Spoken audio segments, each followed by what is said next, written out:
it's me. Ooh-wee, it's me. Ooh-wee, it's me. I ain't doing nothing but talking shit, so y'all gotta, encourage me the whole way along. Ow. I ain't doing nothing but talking shit, so y'all gotta, encourage me. And this is the way we rock the high. You like them big hairy balls, don't you? Baby. I know you're gonna dig this. Don't touch that dial. Yeah! What the frizzled motherfucking lizard ass cheeks is up? Yo, you're listening to your boy, Nestorious, the host with the most, with the flavor in your ear of Nestorious Public Radio. What's up? ¿Cómo estamos? ¿Cómo está la gente? ¿Cómo está? Yo, ¿cómo está? Konnichiwa. Yo, I just gotta say, I want to welcome my man, my ginger friend, Rich Corbin, my old co-host. He's back. He's black. He's bigger. He's better than ever. He's chilling here in front of me in the newly improved WEplayRADIO studios in the beautiful, shitty, gritty downtown Los Angeles, direct from Boston. From Boston. What's poppin', G? What's up, man? It's so glad to be back. I feel it's good to be back home, Home, huh? Home. L.A. is home? Oh, yeah. L.A. is home. Gotta love it. L.A. is home. L.A. is home. L.A. is home. L.A. is That's home. interesting. La home. La home. La casa. Mi casa es mi casa, motherfucker. Yo, it's been a couple of weeks since I've recorded an episode of Nestorious Public Radio because I've been on the go. I've been on the go. I was in Cuba for about 10 days. Then I flew to New York, and then I just want to, give a little update before we get snizzled, before we start sniffing some logical juice. You know what I mean? Yeah. Yeah. And then just about when I was ready to fly back to LA, my sister-in-law called and told me that my brother-in-law had a stroke while they were in Cancun. And I was like, what? And the first thing you think is oh shit. I'm supposed to be going to LA tomorrow. Yeah. And I could tell that she really wanted me to be in Cancun. She wanted me to be there. And, not for spring break or titties or anything like that, but because they don't speak Spanish. And right. Ironically enough, or coincidentally, or serendipitously, there you go, double dip. Serendipitously, I had my passport. Oh. Because I just came back from the Cuba town. Right. So you gained entry. Right. Because normally, I wouldn't be having my passport. I don't need a passport to go to New York. You know what I mean? Yeah. They know me there. I just show up. You know what I'm saying? I just show up. You show them your NPR sticker and you'll be yo, come on through. Yo, I just show up. I just show up. I just show up. Be like, big up, motherfucker. Your boy's in town. Ragamuffin. Big the fuck up, Queens. Big the fuck up, Brooklyn. Big the fuck up, Jersey City, man. And they just welcome me with open arms. There's usually a parade and shit and everything's, groovy doovy. Yeah. But I was like, yo, the beautiful thing about the internet, and of course, if you have a passport, you can book a fucking one-way ticket, within hours. They'll take your money, dude, within hours. But it was $300. It's fuck. And as I'm in all honesty, I was tired. I'm tired of flying, and I'm tired of the TSA process and the whole shit. I'm tired. I get anxiety as soon as I get into the airport and I see the log line and I see these fucking rejects. They have nothing, and they couldn't amount to anything, right? Except take the fucking TSA test. You know what I mean? They couldn't even get a burger fucking job at McDonald's. You know what I mean? Yeah. And so you go, and I'm like, oh, shit, I got to go through this fucking thing again. And so I take the flight, and I forgot it's a 4-hour flight, dude. I was like, oh, fuck. 4 hours. I was hoping it was 2.5 hours, right? Right. And, once you get there, it's humid. And I used to go to Cancun a long time ago when I was younger. Yeah. But then it hits you. You're in Cancun.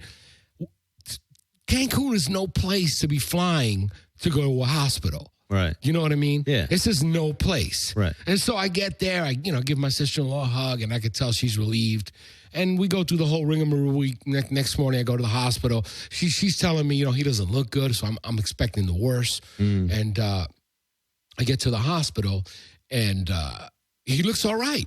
You know what I mean? He just had a patch on his eye because apparently the left side of his body kind of went numb, and then he started seeing double. Right. So they gave him this patch so that he can reduce half of the double and just see from the single. You know what I mean? Right. But homeboy was in good spirits. He was like, "Hi, how you doing?" I'm all right. I'm like, "Oh shit, Roddy's doing all right. He's fine." Well, you could be in bed. You could be in a hospital bed in Nevada, but he's in a hospital bed in Cancun. No, but can I tell you something? This motherfucker had a suite. It was like the presidential suite in the hotel that my sister-in-law was staying at this all-inclusive 5-star hotel joint. Yeah. Like creme de la creme service, right? All inclusive. With that said, they have 5 individual separate restaurants. Sushi, Thai, French, Italian, Mexican, seafood. I mean, I think they had like 7. Wow. And each one of them was completely different, and the service was impeccable,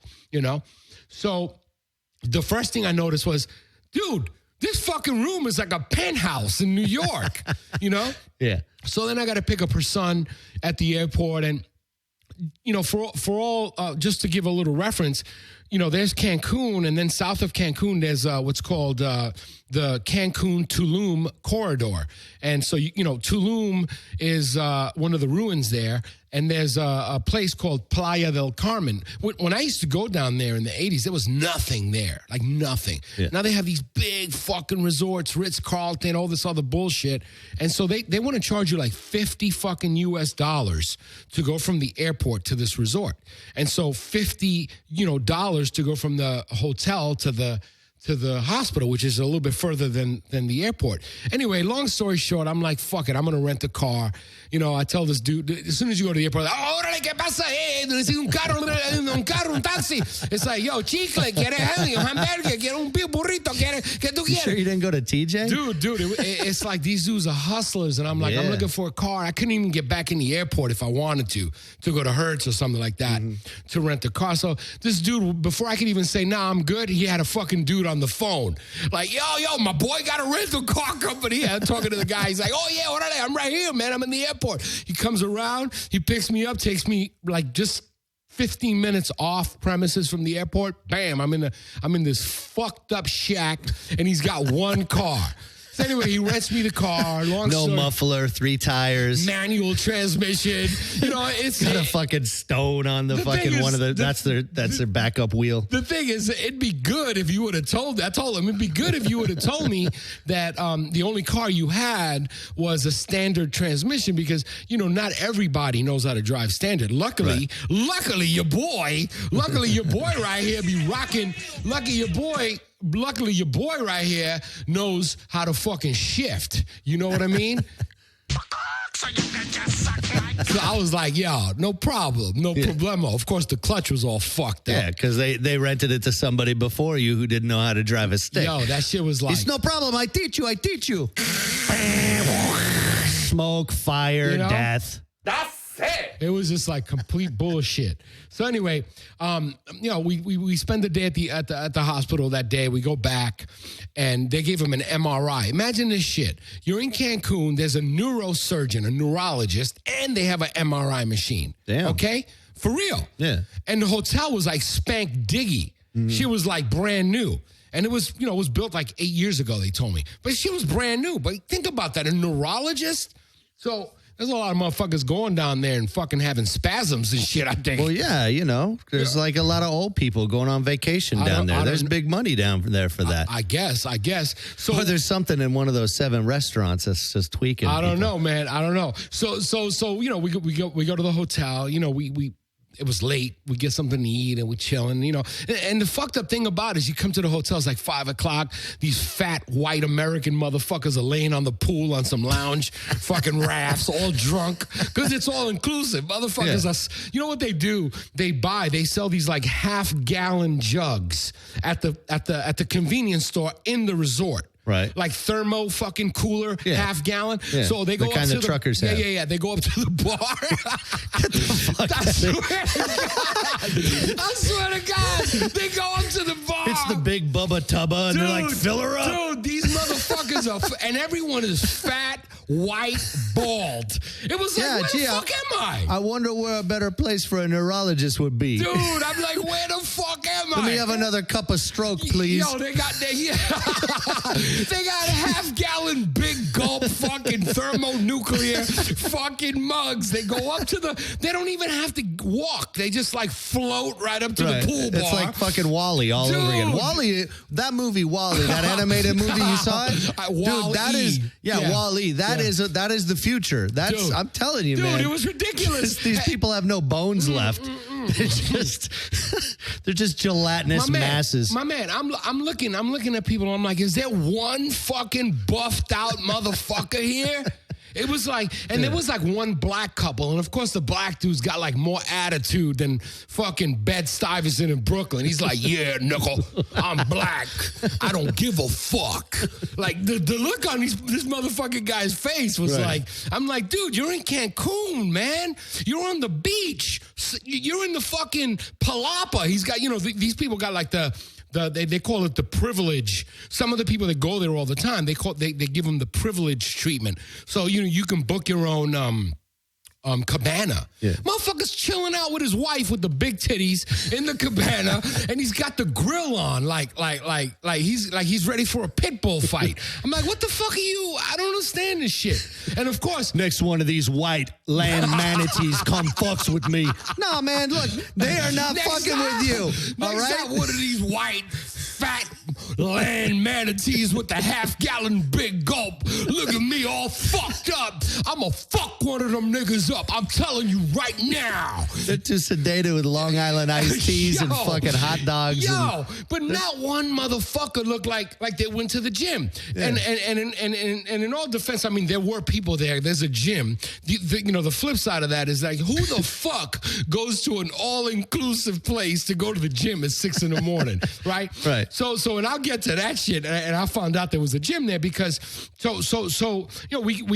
get back to the hotel and we're going back in the morning to find out what's the result. What are the results with the MRI? Yeah. Right? Because no one wanted to tell me anything. And I'm kicking it in fucking hablo, que pasa, tú sabes, yo sé lo que está pasando. You know what I'm saying? Bravando, no, I don't know what you're saying. You know what I mean? Yo vengo de aquí. I'm gonna bravando. 1, 2, 3. You better fucking give me the scoop.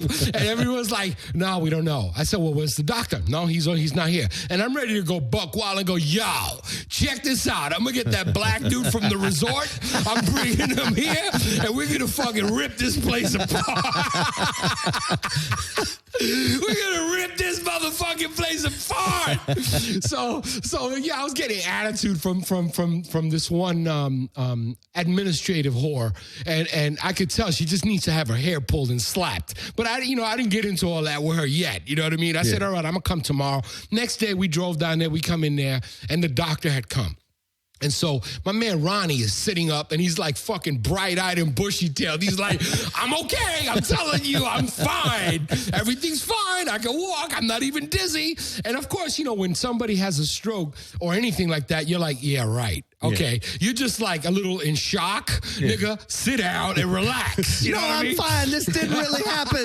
Nah. You know what I'm saying? Like, put the insulin shit back in your arm and lay the fuck down. Okay? You ain't going nowhere. Yeah. Okay? So then they start talking and shit. The son is there and my sister-in-law's there. And they're talking about like, life shit. Like, do you have your affairs in order? Because, this shit happens. You don't get a fucking email letting you know like, tomorrow you're going to get a stroke. Make sure that your bills are paid. You know what I mean? Shit happens. Right, you know what I mean? So they're having this conversation, and just around that time, Ronnie goes, no, it's the last 4 digits of the credit card is 3564. And all of a sudden, I'm like, this motherfucker is all right. Because I got 2 credit cards, just 2. I know this motherfucker got 8, and he knows which credit card and the last 4 numbers. I don't even know the last 4 numbers of my credit card. You passed the test. That's the new stroke test.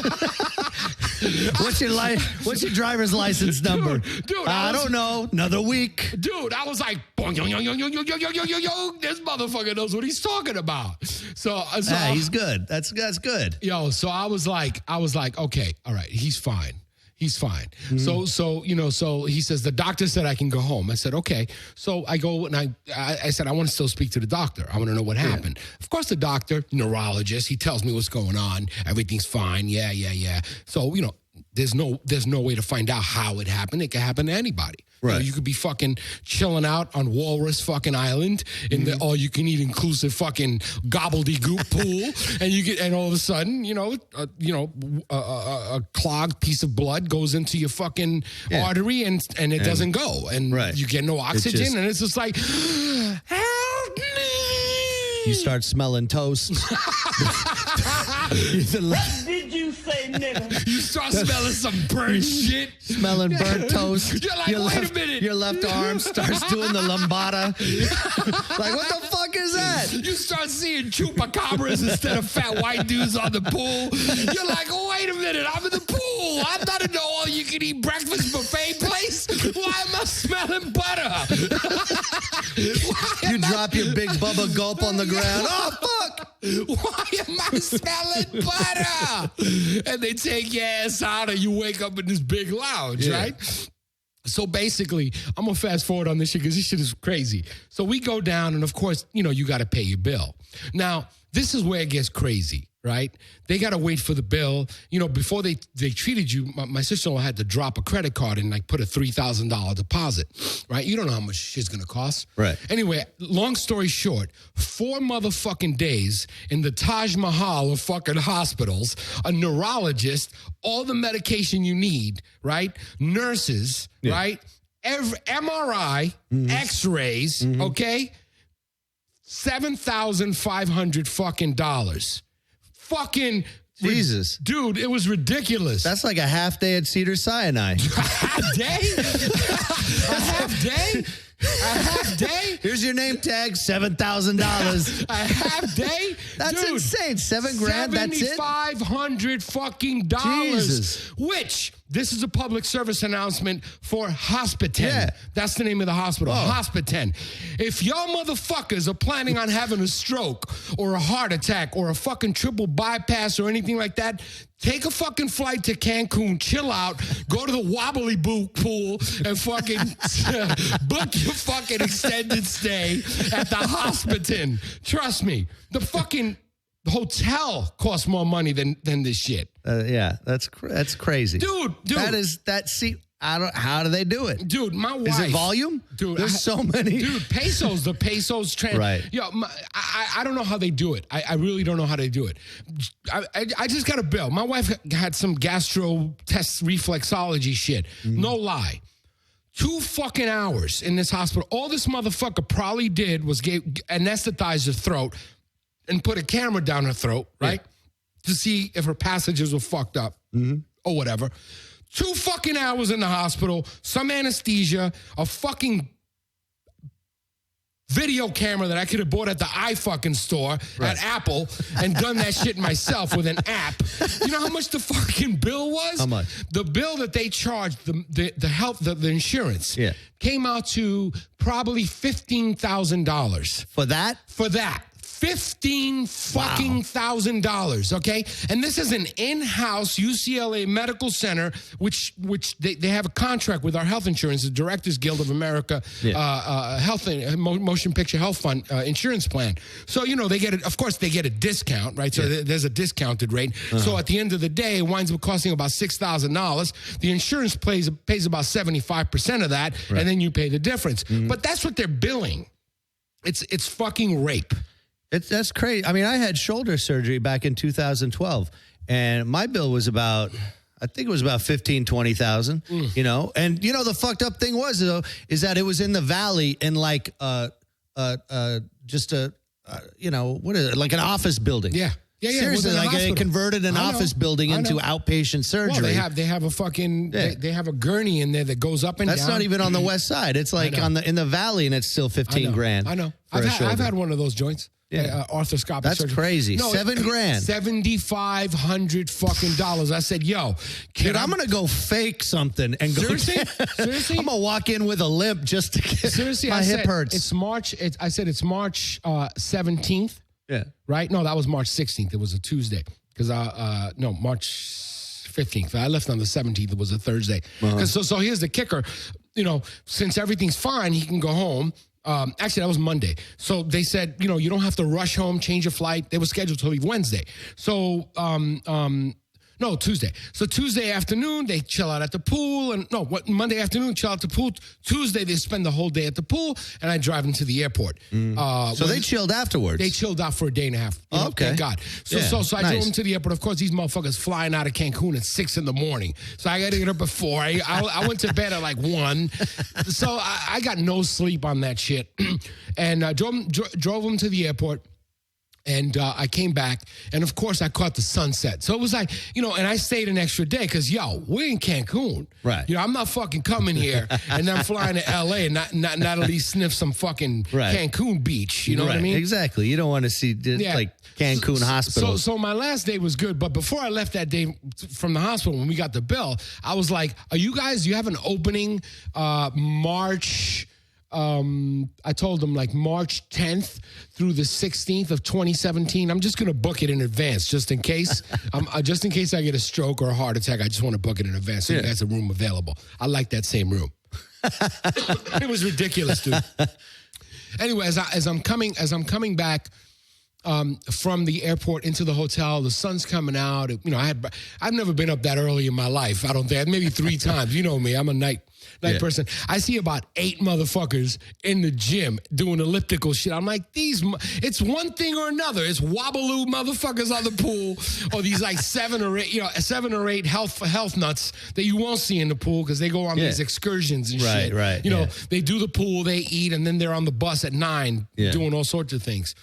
Anyway, that was my crazy expedition after Cuba. So I was gone for like 21 days. Anyway, I just had to get that shit out of the way. Yeah. So how are you, Rich? Oh man, it's good to be back in LA. Let's talk about you, Rich. When did you go to Boston? Oh, when did I go? June. Was it June? June, yeah. June 16th is when I landed. We had a little farewell party at the bowling alley. Yeah, that was cool. June what? Corbin Bowl. June 16th. I landed at 3:54 p.m. Seriously, I hit the ground running. I was fucking working, 7 days a week for 2 months. I know. At this first job I was working at, which was just, man, it was just, no, you know what? It's good for it's good for like youngsters and all that. Dude, I spoke to you a couple times a week because I knew you were on the cliff looking down, going, there's no point. There's no point for me to go on. I sense it. I have Rich Dar. Okay, trust me. And it was a little. It was ridiculous. You were working 7 days a week and clocking like fucking $15 an hour. Oh, it was terrible. It was ridiculous. At Legal Seafoods. Yeah, that place. Whatever. Which it's Legal Seafoods is good to visit. Yeah, it's good to be on the sitting down side of the dining room. But it's not good to be working there. No. Yeah, unless, it's a great place to start. There's a lot of kids there starting out, doing their thing, whatever, waiting tables. They're in college, stuff like that. So it's great, These are the new fucking Steve Jobs, and in about 3 years from now, they're going to be clocking $50 million buying the fucking restaurant. Maybe, hopefully. That's how it is these days, man. It's just, everything that you learned in school, when we were in school, is complete fucking useless bullshit. It doesn't apply. Right. None of it. Yeah. None of it. Yeah. You and I got out of high school and college without even knowing how to fucking fill out a loan application. Shit that's pertinent to fucking life as an adult never were you taught any of it. Right. How to fucking fill out a mortgage application. Yeah. You know what I mean? How to negotiate space with your fucking wife. That's or your why so girlfriend. many people get fucked on shit like that. Yeah. They got to teach you how to buy a car, how to fucking have a kid, how to not drop the kid, how to buy a house, how to do all that, negotiate how to space, negotiate stuff. Space within your apartment with your Fuck wife, that. with your boyfriend, how to deal with the girlfriend. phone company. Yeah. You know, how to do that. Like build up some social skills, not fucking, you know. And look, science, I think science is very important too. I mean, Science is fine. Science is it's extremely important. Give you a little broader view on that. But, you know, it's just too much on just useless stuff. It's not, you know. No, science is fine. There's nothing wrong with comprehending the way things work. But I mean, at the end if of you the understand day, how things work, at the end of the day, your mind. What you need to know is how things work. Yeah. On a day basis. Right. I mean, as you get older, there are certain things you need to know. And unfortunately, there's no education for that. Life is the education. You have to go through it once to learn it. Right. You know what I mean? And when you're going through it, it could be a pain in the ass. So we were talking a little earlier about expectations and looking forward to shit. And sometimes I had asked you, because you had a really good job here. I mean, when I say a really good job, you had a good job. Yeah. Right? You weren't a fucking nuclear physicist making $500 million a year, but you had a job. Close. But I mean, you had a job that you were happy with. You were content. For lack of, I mean, you look forward to going to your job. It wasn't one of those jobs where like, fuck. No, I look forward to it. I go online sometimes looking for like what kind of employment is available, something that I might be interested in, and everything is like $10 an hour, $15. Right. What the fuck could I do with $10 an hour? What the fuck could I do with $15 an hour, 7 days a week? You could stack pants at Banana Republic. I'm saying with the check, what could I do with that? Okay, nothing. You know what I'm It's saying? unbelievable. You know, it's just you could barely rent a fucking apartment, in Los Angeles, anywhere rent else. An apartment. I mean, you can. I mean, anyway. You're gonna have, So when you were going to Boston, I had asked you, like why do you want to go there and stuff like that, and you were talking about how you were stuck, on your day to day here in Los Angeles. You weren't really doing anything to further your acting career. You weren't really pushing yourself. You were just. I was just going through I was just stuck, like in not in a rut or anything like that. I had a good, I just had this, what do you call it? You were just comfortable. I was comfortable. You weren't challenged. You weren't fulfilled. Right. And I felt like if I wasn't going to do it now, then I'd never do it. Yeah. And look, looking back, it's hard to keep your fucking, neck from careening behind you, looking like, oh, what did I lose? Life was so easy and all that. But, like you said, you gave me a wonderful, wonderful gift before I left. You gave me that plate to put my keys in that says life begins at the edge of your comfort zone. Oh, yeah. And could you give me that plate? Could you give me that plate back? If that's true, man, I'm living like a motherfucker. I gave you that? Could you give me that plate back? Because I need to look at something like that on a daily basis. It's nice. I keep it right there on the edge of my desk. I see it when I walk into the office. But no, and so it's tough not comparing. It's really tough. And that's the hard part, is not looking back and trying to look forward and don't feel like you lost anything, even though, it's not losing. It's I'm trying to keep, but it's hard, because I get distracted, if I see lint, floating around in the sun. That's what I was going to say. If I see lint, if I see dust in a ray of sun, you're like, I'm like, I'll watch that for like 10 minutes, and just space out. But it's not just that. No drugs required. Here's the deal. When you're an artist, right? Yeah. It's very difficult to become fulfilled unless you create, right? Mm-hmm. When you create, you get a sense of purpose. You get a sense of accomplishment. Mm-hmm. Thus, you get a sense of completion. You feel complete. Yeah. I'm not saying for your whole life, but increments of feeling complete. And I think that is the key to happiness. That's the key to happiness. I'm not saying that's going to make you happy for the rest of your life, but happiness comes in moments, in spurts, right? And I think that when you don't have anything to look forward to, or you're not like creating something, or you're not fulfilled doing something, then it just becomes the same. Oh, here's 8 o'clock. I mean, there comes a point in your life, right, where let's say you have a good job, right, and you start making good money, and I'm talking about, from that kid that can live on $10 an hour at Legal Seafoods, let's say, to the point where you're like 20-something, 30. I don't know what it is for anybody, but for me, and I don't know what the age was, but for me, for me, it was when I became an electrician, right? I was making 40 fucking something dollars an hour, straight time, at 35 hours a week.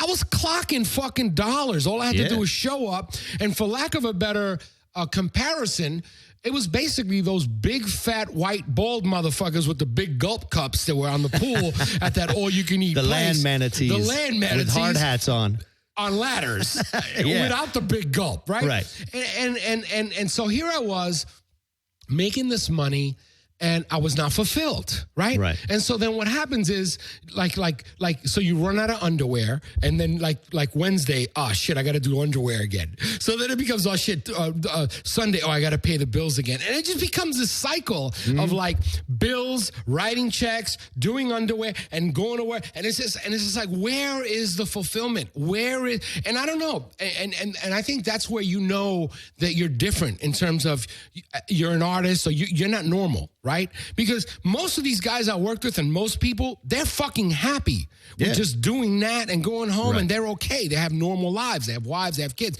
Me, I'm ready to fucking jump off a cliff. You know what I mean? And so then you have to. It is your responsibility to find out what that thing is that's gonna bring you fulfillment. And that's where the fucking the challenge comes in. Right. You know what I mean? Because find that spark to ignite that fire to get you going in the direction that you were meant to go in. Yeah, but then it takes a lot of self-exploration, a lot of trial and failure. Yeah, but it's a double-edged sword, right? Because when you're here, I'm talking about you now, when you're here and you have a job and you're making good money and you know everybody and everyone's, we went to your old job last night, and I'm going to say the name because it doesn't matter, right? It's one of my favorite places. I might go back. It doesn't matter. It's one of my favorite places in the world. Rich used to work at the Magic Castle, which is the Academy of Magic Arts and Sciences here in Hollywood. And this is where the fucking best of the best illusionists and magicians go to train and to show off their wares. It's like Mecca for magicians. It's Mecca for really magicians. Is. Yeah. And so it's a membership club, and there's a restaurant there. It's a fucking dude. I've been there I don't know how many fucking times, 8, 9 times, man. And it never fails. I will get my fucking brain exploded inside it's some shit. I mean, the kid last night, 21 years old, unfucking believable. Yeah. Seriously, there's no way to explain this fucking kid. I know. At 21. Yeah. He must have been making... See, I know how he did that. Yeah. No. You came over to me trying... I'm like, shut the fuck up. This motherfucker... I'm like, wait a minute. Maybe I don't, because what I'm saying doesn't even make sense. This motherfucker was making diarrhea disappear from his fucking diapers at the age of fucking 6 months, having it fucking pop up in his fucking mother's panty drawer. This dude was doing shit like, what the fuck are you talking about, dude? But he was so smooth. Oh, he was smooth. And so just calm. He was like smooth, like, and I'm thinking, what are you fucking? I stopped doing drugs. He popped out with like a fucking magic wand and a top hat. Nah. No. It was ridiculous. Anyway, you worked at this place. Yeah. This place has some sense of prestige.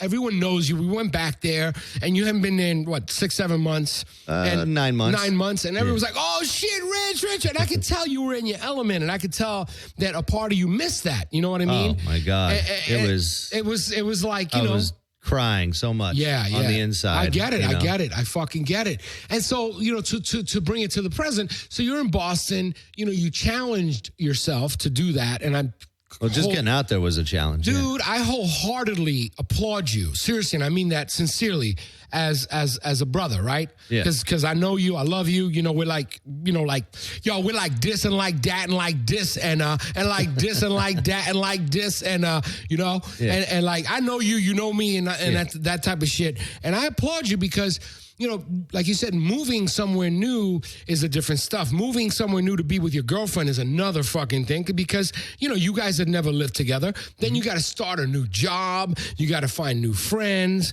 And, what I saw this do for you is that you started even further exploring being outside of your comfort zone. I mean, you started doing stand-up comedy. Yeah. Like how many months ago was that? 4 months ago. 4 months ago, and you've been hitting the open mics? Yeah, as much as I can, trying to push myself. Yeah. So it's great. That's no fucking, that's no small feat. What the fuck? I'm just, it's. hitting this. Sorry about that. I keep hitting. I feel, I keep hitting. No, I feel kind of, I don't know. Because, being an actor and all that, I'm not like, I'm not afraid to be in front of people and say stuff. I can walk and talk in front of people. Yeah.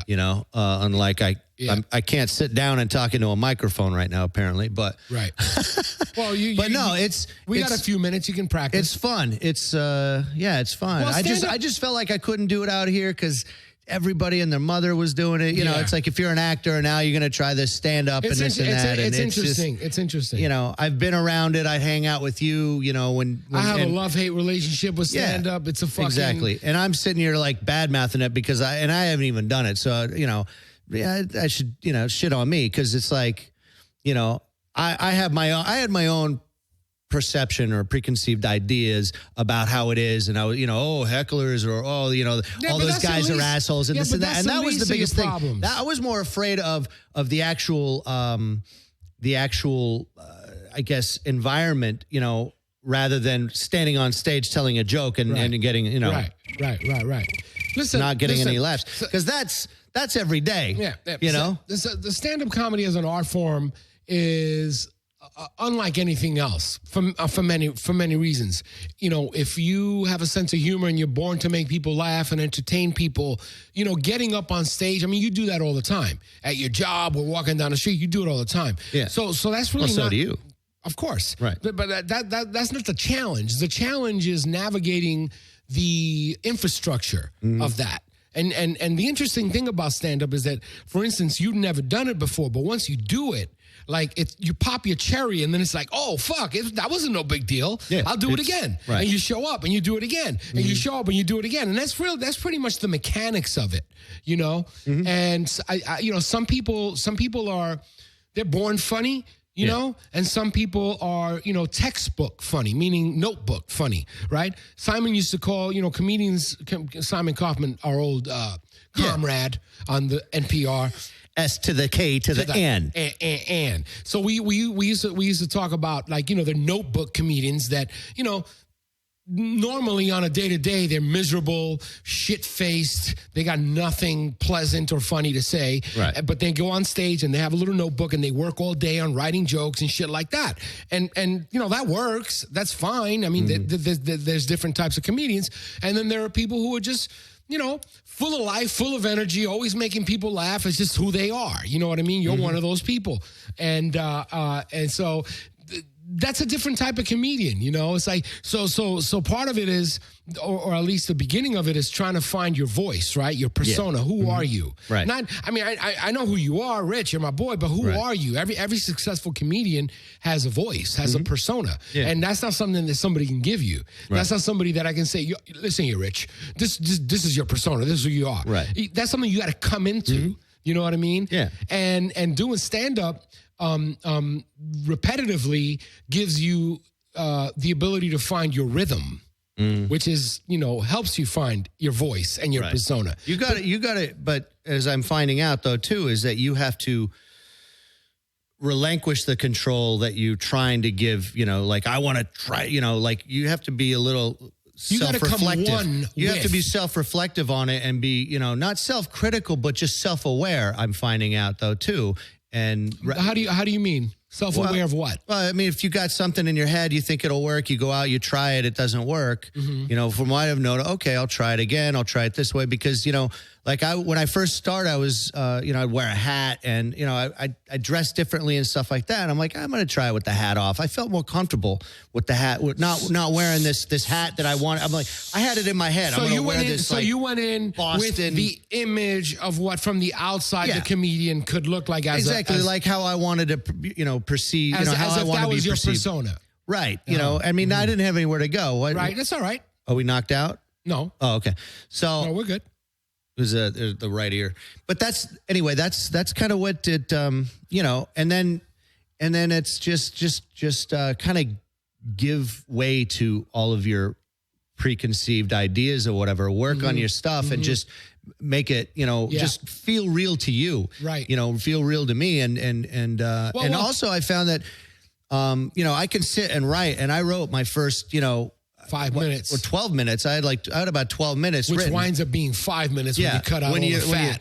Yeah, exactly. You know, all the extraneous when you story. cut out all the and the but and you know what I mean, and Right. and have you noticed and you know, like, yeah, exactly, and all that other stuff, you know could what I mean, drizzle it down, but yeah, but- which is a really interesting art form. So like, you know, I listened to your set, you know, your early set, Right. and you know, I thought your premises were funny. I thought it was funny. You know what I Right. mean? And it's Thank you. interesting, and it's interesting to listen to somebody knowing you, right? Because your material is going to come from your perspective on life. You don't need to write. You can't sit like shit comes out of my mouth sometimes based on my perspective on things. I'm Right. making a commentary on how fucking stupid people are, how ridiculous things are, and.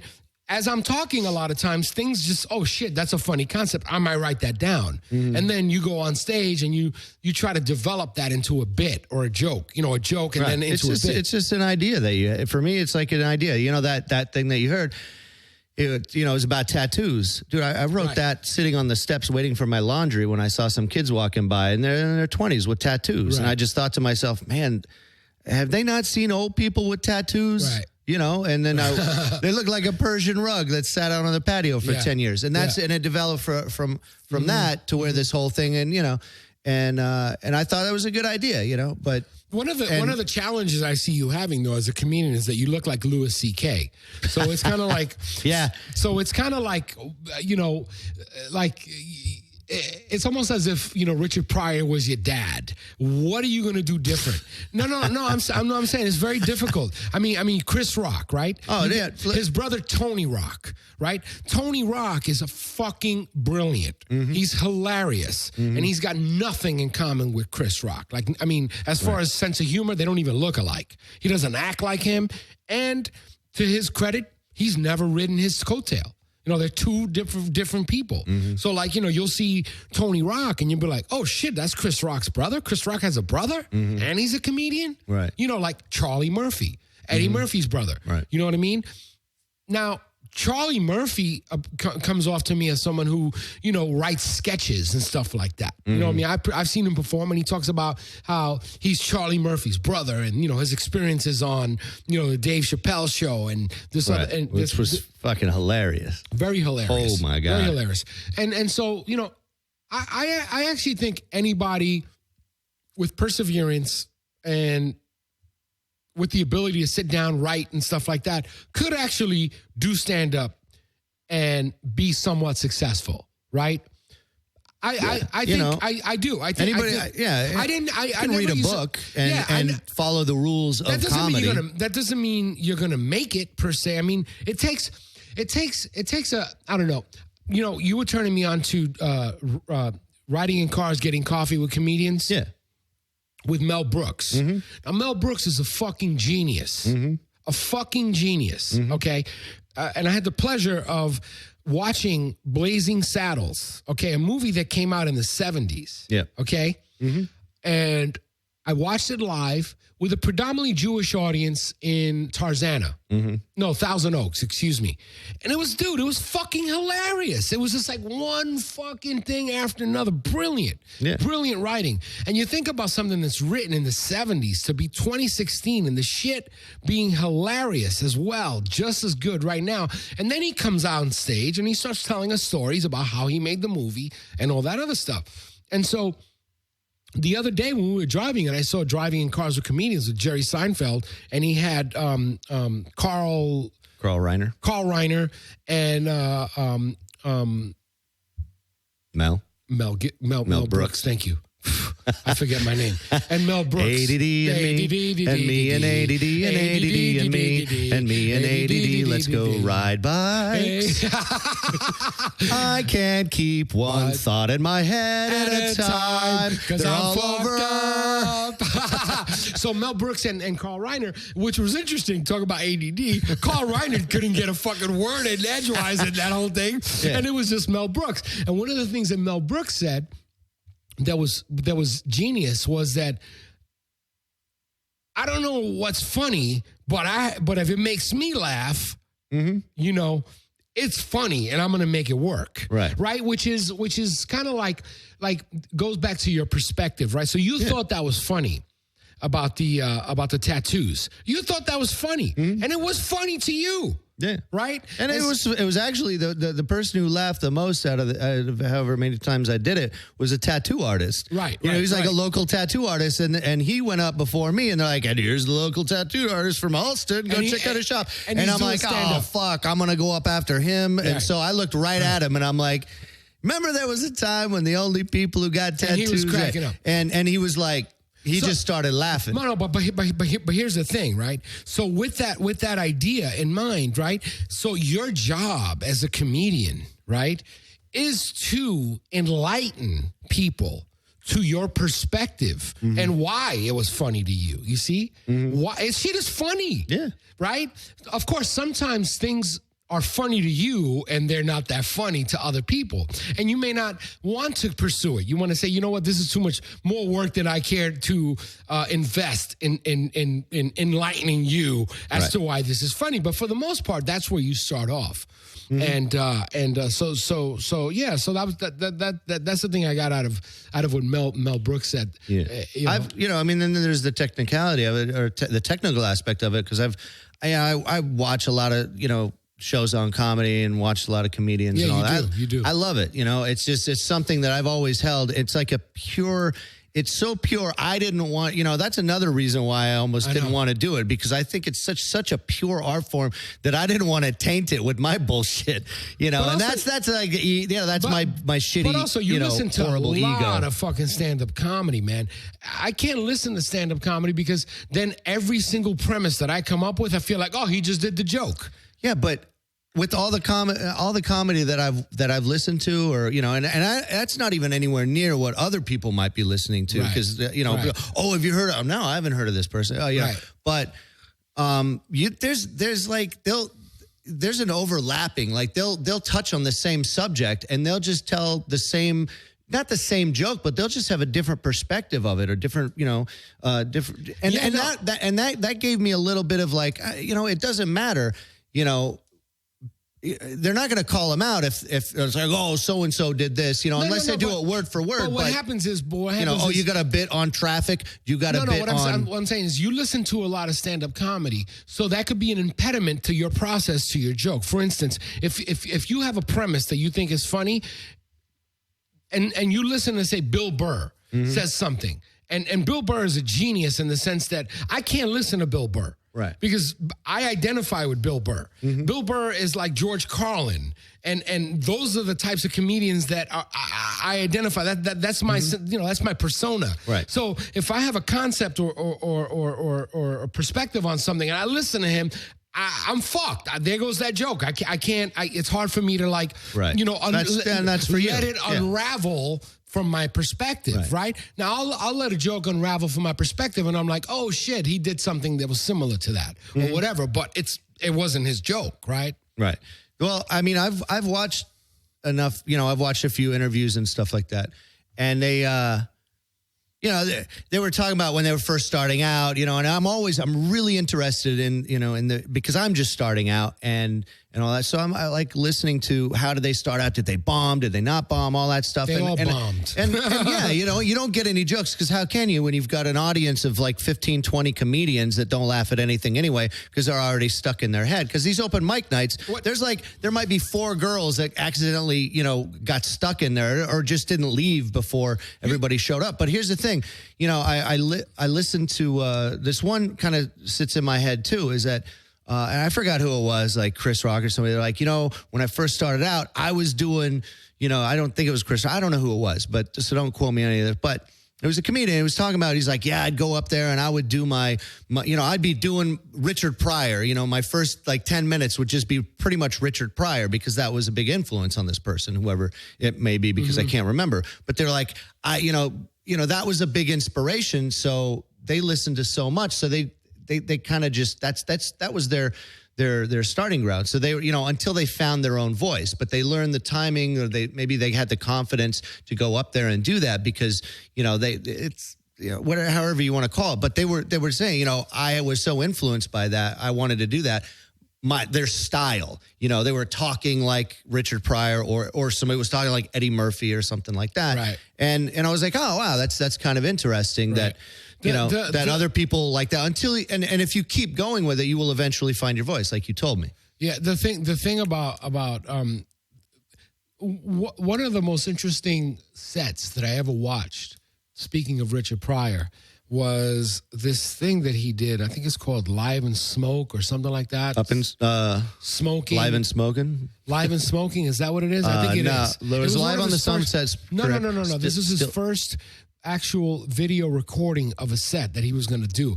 It was so fucked up. He bombed. It's on YouTube. I think it's called Live and Smoking. I mean, for anybody who's a comedian and wants to get inspired, meaning if you know, watch this shit and you realize that everybody who does stand up, you know, starts somewhere, and it's not that easy. And it's, to me, it's just inspirational because, you know, you think that you have to be funny all the time and all that stuff, and part of it is, you know, you're trying to find your voice. It's the awkwardness of it. It's the, you know, and there's moments that you're gonna fuck up and all that stuff. We have about 3 minutes or so, but I wanted to ask you. Damn, that went fast. I know. It always goes fast here on the NPR, on the Nestorious motherfucking public radio. Jeremy, give me another 10. Yo, Jeremy, give me another 5. We can't because give me a beat. Yo. So I wanted to ask you, like, really quick. What are the biggest challenges that you have faced, not just as a comedian, but just as a transplant in Boston, and, you know, doing comedy and finding your way there, like in a minute or so? Let me know. You know, I'm curious. The biggest obstacle is my biggest obstacle in my entire life has been me, you know, dealing with that. But as far as moving out there and all of that, I think. You know, I think it might be just settling in, getting used to the people there. You know, they're you know, the people are kind of like, you know, they're like a little lobster. They're like a little crusty. You know, they're really warm and soft on the inside. Right. They're like bread, but on the outside, they're crusty. You know, you got to kind of break the shell a little bit, and then they're hilarious and they're awesome. They're New Englanders. They're amazing. They're New Englanders. But in the beginning, so it's kind of hard to just like, because in Los Angeles, run around, you know, and talk to people. But so the hardest obstacle, I guess, the people and the culture. It's a culture shock. So you're waiting tables at Smith and Walensky now, right? Yeah. So why don't you just let your cock pop out in between the zipper when you go up to a table, and when you serve them, you say, "Can I help you?"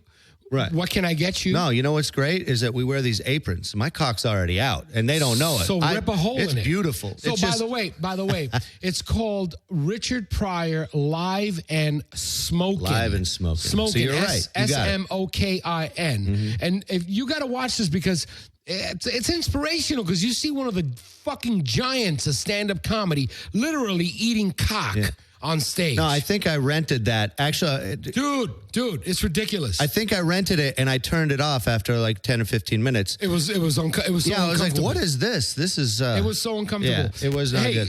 I wanted to see if I could do this real quick. Oh, so no. I wanted to plug in Siri. Hold on a second. I want to ask Siri something. But now she's hold on a second. Now she's talking. Wake up, bitch. Oh, she said that's not nice. I wanted you to suck my ass. She said that's not nice. Hold on a second. Let me see. Hold on a second. What's my name, Siri? What's my name? It says now Siri's not available. Siri not available. Well, fuck yourself. Connect to the internet. Wait a minute. That's some British fucking imposter. It's a spy, Siri. What's my name?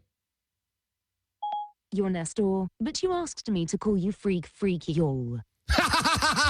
That's just freak y'all. That's my name.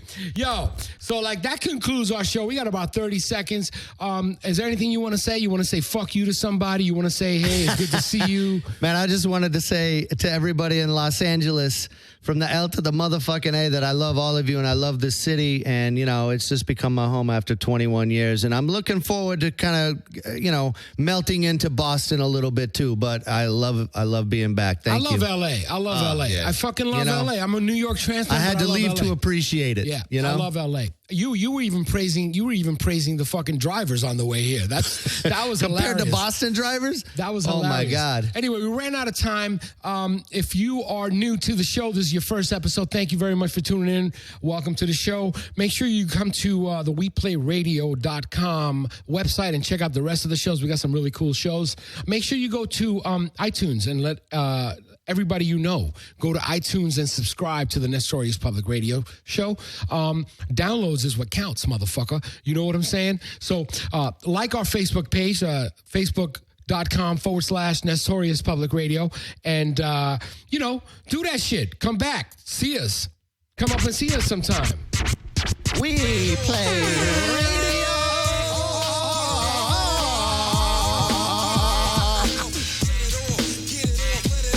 Ooh-wee, it's me. Ooh-wee, it's me. Ooh-wee, it's me. Ooh-wee, it's me. I ain't doing nothing but talking shit, so y'all gotta, like, you know, encourage me the whole way along.